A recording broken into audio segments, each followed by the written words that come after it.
Hello and welcome to Newsmax Now. Today is Tuesday, May 26th. Here is what we have coming up for you this hour. The search continues for the missing as more severe weather rocks Texas. An update now on the cleanup and what folks in the hardest hit areas can expect today.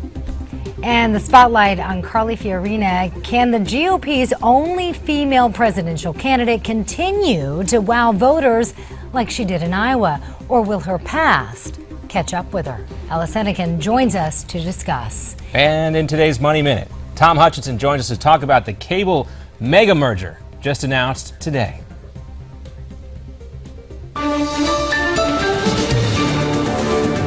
And good afternoon and welcome to this Tuesday edition of Newsmax Now. It's good to have everybody with us. We start this hour in Texas, where Houston's mayor says at least 2 people are now dead after intense flooding. Rescue crews are still searching for missing people. A dozen people, in fact, have not been found as of noon on Tuesday in central Texas after a vacation home was swept away by this raging river. Some places around Houston got 10 inches of rain last night on top of tons of rain that fell in the days before. The governor has declared a state of emergency there. Boats and helicopters have been used throughout these last few days to rescue people from flooded homes, and forecasters say more rain is on the way. Wow, those poor people. Well, chances are you've heard of pay to play, but what about pay to protest? The Washington Times reports that some of the people who took to the streets of Ferguson, Missouri are now upset because they haven't been paid for their protests. Some have even taken to Twitter using the hashtag cut the check, while others are staging sit-ins at a Missouri group they say promised to pay them. And Front Page Magazine reports that the group, Missourians Organizing for Reform and Empowerment, had been paying protesters as much as $5,000 a month. One person is now under arrest in New Mexico after the shooting death of a police officer in Rio Rancho, just outside of Albuquerque. The 49-year-old officer was shot last night during a routine traffic stop, also in New Orleans. The search continues for a suspect in the murder of a housing authority police officer there over the weekend. He was found dead in his patrol car. Cleveland reaches a settlement with the Department of Justice over its police force. The news comes just days after a white police officer was acquitted of manslaughter in the deaths of 2 unarmed black suspects 2 years ago. Several reports say the federal investigation found a pattern of excessive force and civil rights violations by the Cleveland Police Department. The specifics of that settlement could be announced as early as today. 3 cable companies are on the merger path. Charter Communications is proposing to merge with Time Warner Cable and also buy up Bright House Networks. The combined company, keeping the Charter name, would have about 17 million TV subscribers and nearly 19 million broadband customers. That would put it in second place behind Comcast if the nearly $79 billion deal is actually approved by federal regulators. Iraqi forces are now gearing up for a new operation to drive ISIS back out of Iraq's Anbar province. Shia forces say they're taking control of the campaign after the capital of Anbar, Ramadi, was taken by ISIS a week ago. The new strategy comes just a few days after U.S. Secretary of Defense Ashton Carter questioned the Iraqi army's resolve, saying they showed no will to fight in Ramadi. Yesterday, Vice President Joe Biden tried to smooth things over a bit, telling Iraq's prime minister that the U.S. recognizes the bravery of Iraqi forces. The closed-door trial of a Washington Post journalist is now underway in Iran. Jason Rezaian has been held for nearly a year on charges that he is a spy for the U.S. government. The White House calls the charges absurd. And questions continue to swirl around a study that suggested people's attitudes about gay marriage could be changed just by talking to one gay person, a story we first brought you last week here on Newsmax Now. Columbia University professor Donald Green has now asked the Journal of Science to retract that study amid allegations that his co-author, Michael LaCour, misrepresented the data. According to the New York Times, the editors of Science are still considering retracting it. For his part, LaCour says he still stands by his study. And 3 kids are recovering now after some terrifying moments at a Florida beach. Take a look. A water spout rolled up out of the ocean yesterday in Fort Lauderdale and took hold of that bounce house, sending it flying 20 feet in the air. Look, you can just see it. Oh, 3 children were inside of it. One was seriously hurt and had to spend the night in a nearby hospital.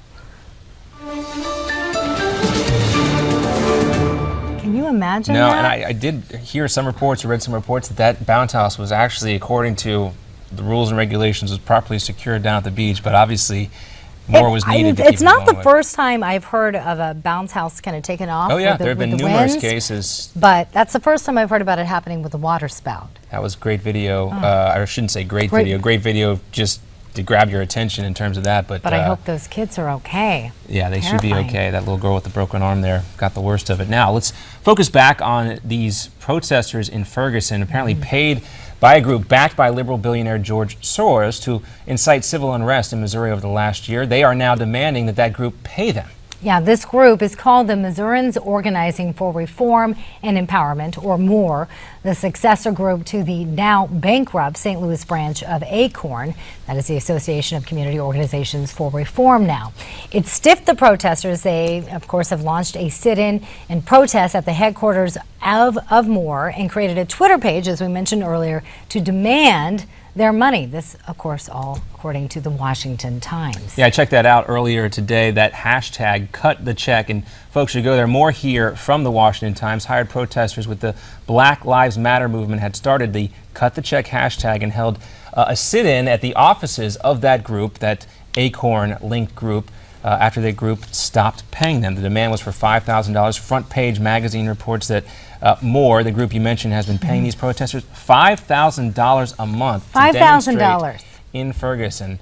Last week, hired protesters, they were out there in front of that office saying it's time to pay up. But and there's supposed to be like millions of dollars that they're saying that, you know, damage that was caused to all these rioting and protests. What a lot of people might not realize is that this is a pretty common practice. I remember, and I learned about this after the BP oil spill. I covered a lot of protests against BP at gas stations, and I started realizing a lot of these protesters are the exact same people I've seen at 5 other protests at these BP gas stations. And a lot of these local gas stations had nothing to do with the oil spill, if you know anything about the oil industry. And I asked somebody, like, what are you doing here? I've noticed you protesting this, I'm earning a living. Right, and this is a little cottage industry, so you can't always believe what I have you hear to say, from these protesters. I know, but it does kind of take away from the whole purpose of it, the legitimacy. Well, if there's a of legitimate movement, you don't have to pay the protesters. That's normally how it works. But folks like this George Soros-backed group apparently wanted to have some influence on that. So I don't know. I was shocked. I wasn't aware that people get paid to protest, but I think it really takes away from the issue at hand. All right, moving on now. Former defense spokesman J.D. Gordon says the solution to troubles at VA medical centers isn't more money. The department, he says, needs a total overhaul. Yeah, Gordon spoke with Newsmax Prime host J.D. Hayworth about what it will take. Here's a portion of that interview.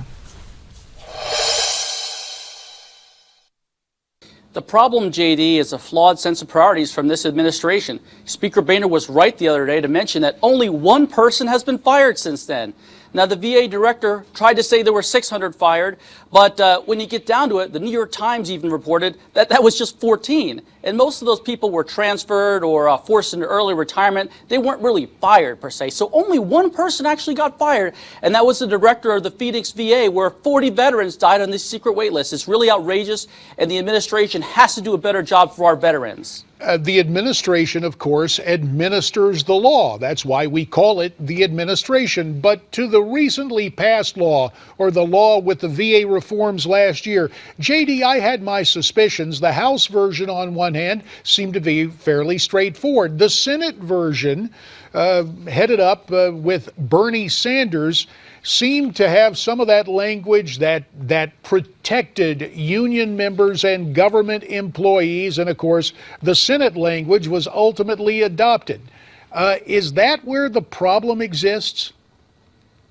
I think the problem is with big government. I think some of the unions have had kind of a negative role in this because they've been interested in protecting the workers too much. The bottom line is you have to be able to fire anybody that's not performing.